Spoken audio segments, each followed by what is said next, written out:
शेतीतील करिअरकडे उठा. अहिल्यानगरमध्ये ग्रामीणसह शहरातील युवकही वळाले कृषी अभ्यासक्रमाकडे. मंडळी, यंदा अहिल्यानगरमध्ये मुलांचा कल शेतीतील करिअरकडे वाढलाय.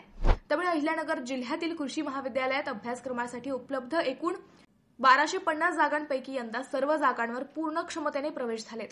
जिल्ह्यात सर्व 10 कृषी महाविद्यालयांमधील सर्व जागांवर विद्यार्थ्यांचे प्रवेश झाल्याने जिल्ह्यातील युवकांचा कृषी अभ्यासक्रमाकडे ओढा वाढला असल्याचे दिसून येते. ग्रामीणच नव्हे तर शहरातील मुलेही या अभ्यासक्रमाकडे वळत आहेत.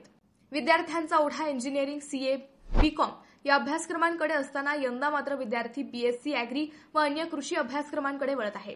बीएससी ॲग्रिकल्चर या शाखेला सर्वाधिक प्रवेश आणि मागणी आहे. त्यानंतर कृषी अभियांत्रिकी शाखेला प्रवेश होत असून कृषी उद्यान, मत्स्यशास्त्र आणि कृषी व्यवसाय व्यवस्थापन यासारख्या इतर शाखांनाही मागणी वाढली आहे. तसेच जिल्ह्यात महात्मा फुले कृषी विद्यापीठाच्या रूपाने कृषीशी संबंधित अत्यंत महत्त्वाची ज्ञानशाखा राहुरी येथे आहे. त्याचाही सकारात्मक परिणाम होत आहे.